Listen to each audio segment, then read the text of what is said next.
নমস্কার, আমি মৌমিতার রকমারি রান্নায় সবাইকে স্বাগত জানাই। আজ আর একটি রেসিপি নিয়ে চলে এসেছি। আজ বানাবো বাঁধাকপির ঘন্ট। অসময়ে এইভাবে বাঁধাকপি রান্না করলে স্বাদ হবে দুর্দান্ত। আজ মাছের মাথা আর ডালবড়ি দিয়ে বাঁধাকপির এই রেসিপিটি বানাবো, যেটি গরম ভাতের সাথে খেতে লাগবে দুর্দান্ত। ভীষণই টেস্টি হয় বাঁধাকপির এই ঘন্টটি। চলুন তাহলে রেসিপিটি শুরু করি। বাঁধাকপির ঘন্টের জন্য এখানে একটা মিডিয়াম সাইজের বাঁধাকপি কুচি করে কেটে নিয়েছি। দেখুন, এরকম কুচি করে বাঁধাকপিটা কেটে নিয়েছি। বাঁধাকপির ঘন্টের জন্য আর এখানে একটা বড় সাইজের আলু টুকরো করে কেটে নিয়েছি ডালবড়ি আর টমেটো কুচি। মাছের মাথা দিয়ে বাঁধাকপির ঘন্টটা করব, তার জন্য এখানে নিয়েছি রুই মাছের মাথা।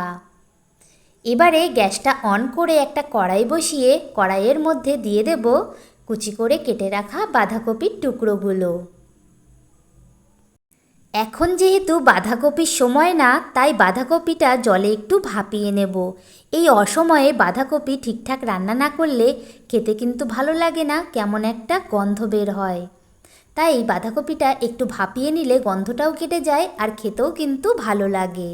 তার জন্যই আমি বাঁধাকপিটা সামান্য জল দিয়ে একটু ভাপিয়ে নিলাম। বাঁধাকপিটা আমি ভাপিয়ে নিয়েছি, দেখুন ঠিক এরকমভাবে ভাপিয়ে নিতে হবে। এর থেকে বেশি সেদ্ধ করবেন না, তাহলে কিন্তু খেতে ভালো লাগবে না। এবারে একটা ছিদ্রওয়ালা পাত্রে বাঁধাকপিটা নামিয়ে আমি জলটা ঝরিয়ে নিলাম। এবারে বাঁধাকপির ঘন্টের জন্য একটা ভাজা মশলা তৈরি করে নেব। তার জন্য একটা কড়াইতে দিয়ে দিলাম গোটা গরম মশলা, গোটা ধনে আর গোটা জিরে। মশলাগুলো দিয়ে ভালো করে ভেজে একটা ভাজা মশলা তৈরি করে নেব। মশলাটা দিয়ে খুব ভালো একটা ঘ্রাণ বা গন্ধ বের হয়েছে। এবারে এটা আমি শিলে বেটে ভাজা মশলাটা তৈরি করে নেব। এই ভাজা মশলাটা দিয়ে বাঁধাকপির ঘন্টটা রান্না করলে খেতে কিন্তু দুর্দান্ত লাগবে। বাঁধাকপির ঘন্টের জন্য ভাজা মশলাটা আমার তৈরি হয়ে গেছে। এবারে মাছের মাথাগুলোর মধ্যে দিয়ে দিলাম লবণ। এবার দিয়ে দিচ্ছি হলুদ গুঁড়ো। নুন আর হলুদ গুঁড়োটা দিয়ে ভালো করে মাছের মাথাগুলোর সাথে মিশিয়ে নেব। খুব ভালো করে মাছের মাথাগুলোর সাথে নুন হলুদ মাখিয়ে নিয়েছি। এবারে কড়াইতে তেল গরম হতে বসিয়ে দিয়েছি। তেলটা গরম হয়ে গেছে, মাছের মাথাগুলো তেলের মধ্যে দিয়ে ভালো করে ভেজে নেব।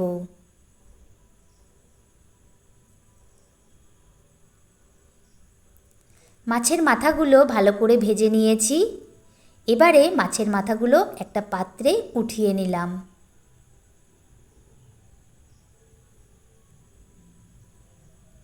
এবারে ঘন্টের জন্য আমি ডালবড়িগুলো ভেজে নেব। ডালবড়িগুলো খুব কিন্তু কড়া করে ভাজবো না, হালকা লাল করে ডালবড়িগুলো ভেজে নেব, তাহলে খেতে কিন্তু ভালো লাগবে। দেখুন এরকম হালকা লাল করে ভেজে নিয়েছি। এবারে ডালবড়িগুলো আমি উঠিয়ে নেব।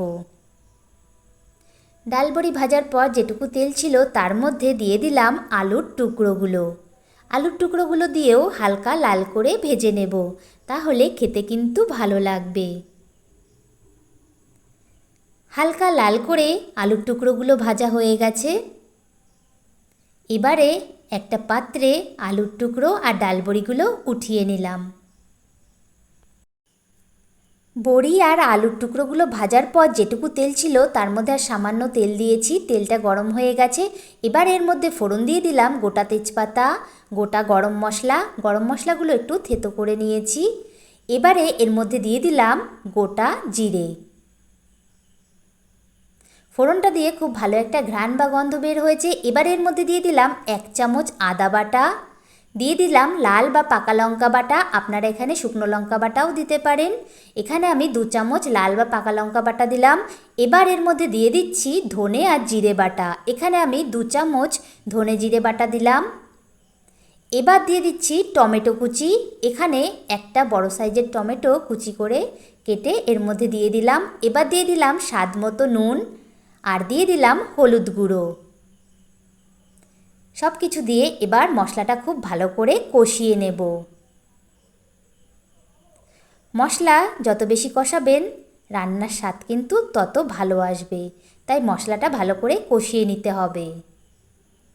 মশলাটা খুব ভালো করে কষিয়ে নিয়েছি, দেখুন তেল ছাড়তে শুরু করেছে। এবার এর মধ্যে দিয়ে দিলাম ভেজে রাখা রুই মাছের মাথাগুলো।